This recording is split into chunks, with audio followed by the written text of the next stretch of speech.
Hey guys, how you doing today? So I'm Max, and it's been a while since I did any Max Talk series. I've been finishing up my tactical manual, which I published in March. I've been busy, but I thought that I'd get back to it and in a more casual way than I had done before. So less of a lecture kind of thing. I want to do a number of sort of smaller Max Talk things, and what I thought I'd do today was to talk about why Max Velocity Tactical, where did it come from, and what are we doing here? So in 2011 we were living in Virginia, which is where we live now, and I live near to Culpeper, and we were living a little bit more up in northern Virginia at the time, and there was a hurricane coming, and so I started to prepare for it. And of course, as starting to prepare for this hurricane, I started to look at the kind of things that I would need, and this was really my first sort of foray into getting prepared for this kind of event. Hadn't been that long in the States, just a couple of years, and so I started to look into it, buy things as you do, and of course I found a whole lot of websites, and that itself was very, very interesting. And zombies, maybe zombies, financial collapse, all this kind of stuff. So, but one of the things I noticed as I researched was the very poor sort of tactical information that was out there, and what I considered at the time very poor or very limited tactical training, which is basically shooting training. I've talked about this in a lot of blog posts, etc., and I probably will elaborate in further posts or further these videos. And so I decided to do something about that, and what I did about that was I wrote and published my first volume of Contact, a tactical manual for post-collapse survival. And that was designed to deliberately address some of these sort of poor tactical issues that I saw out there with something that was legitimate and real.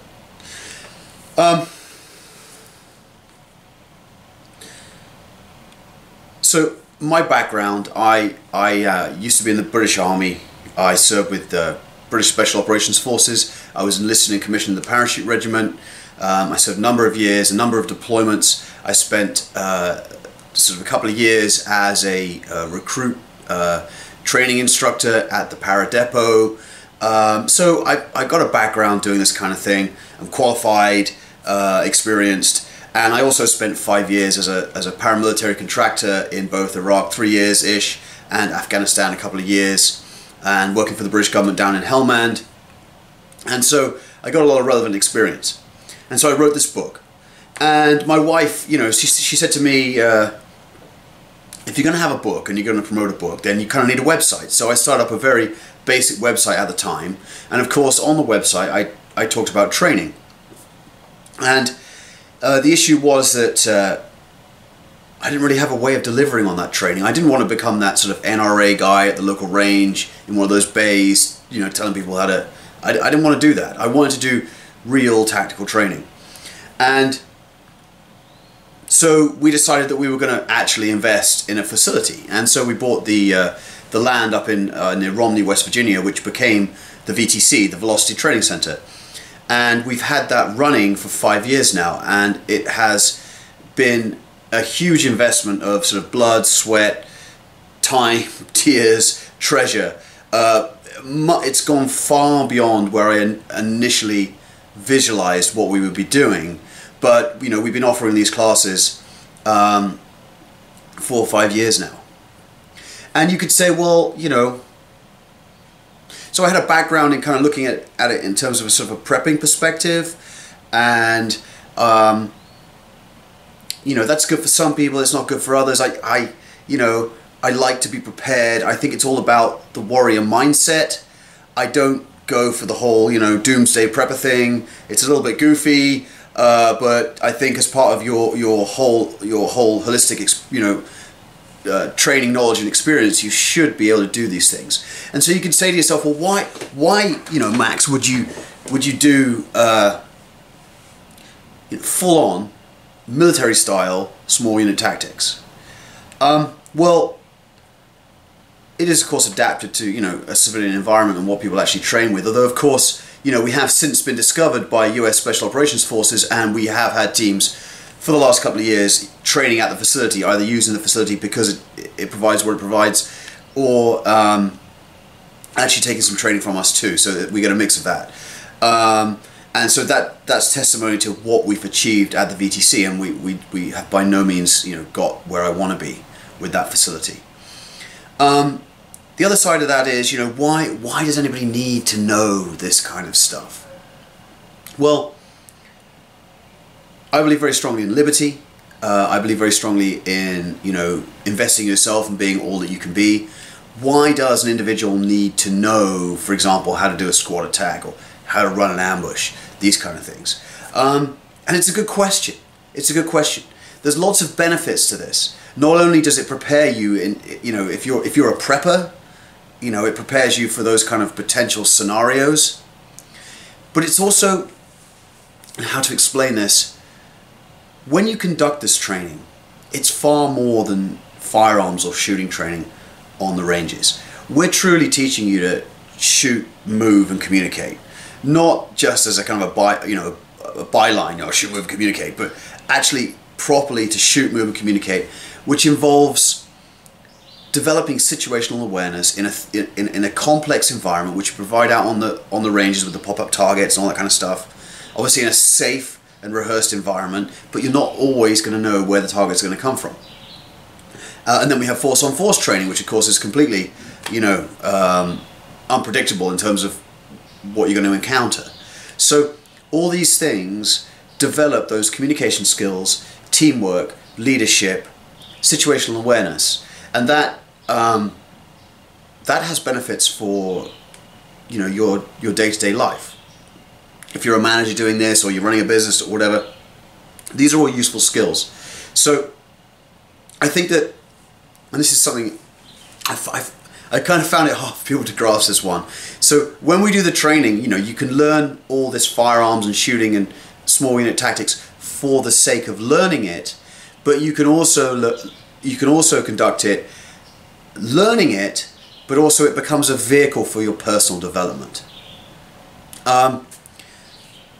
And of course, you know, the VTC has improved, and we've kind of developed over the last 5 years, and we offer, you know, a highly professional training environment. And in fact, in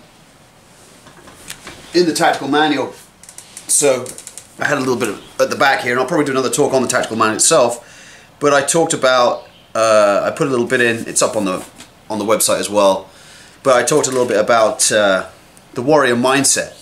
A little bit here, so I had that Heraclitus quote at the top.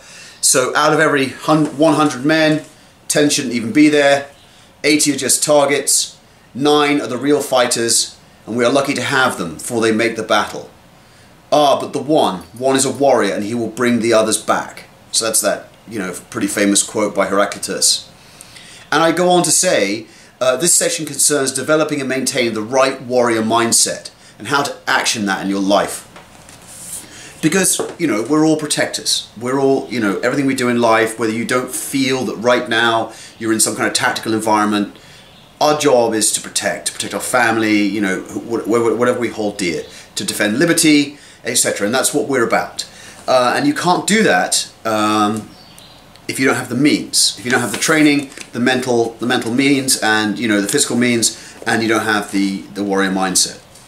So warrior mindset concerns more than aggressiveness and determination.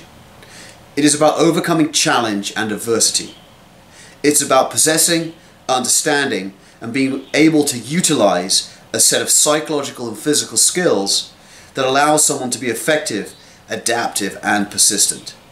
It also allows someone to use optimal decision making, psychological techniques, physical and tactical skills learned in training and by experience. The goal of the warrior mindset is to integrate the psychological with physical and tactical training to add a dimension that is often overlooked, but necessary to achieve maximal performance of a skill. If you only talk about mental toughness but don't actively train it, you haven't developed into a complete warrior, regardless of what physical skills you have developed. You'll find with proper training that you can possess the power to overcome any obstacle and change your outcomes if you train yourself mentally. This is the point in which you will truly bring out the warrior mindset within yourself. So there's a little vignette there. So, you know, MVT kind of grew. I see my screen is turning on the back there. Probably need to do something about that, make this more professional. But MVT grew out of the personal need for me to prepare for my family, and then looking at what was out there that was available to you guys and realizing that we could do better. And what we do at MVT, you know, it's somewhat of a, you know, a small industry, as it were, because we really are teaching professional small firearms, small unit tactics, you know, the whole gamut, CQB, everything. We're teaching all of that, and so therefore we go a lot further beyond than where a lot of people go. And if you just stick on the flat range and you're just doing, you know, shoot your rifle fast, you know, that kind of stuff, you are severely limiting yourself. You're not really building that situational awareness. You're not truly developing that teamwork, that leadership. So probably went on a little bit too long, but that's basically where MVT came from. And I'm sure I'm going to do a few more of these, and I'll talk about various other aspects. We had a brief talk on the forum about this, like, you know, what should I do? And I've asked for some questions. You know, if guys want to ask me questions, if I can just quickly answer them, we can do that. And hopefully I will get back to doing this a little more regularly. Thanks very much for listening.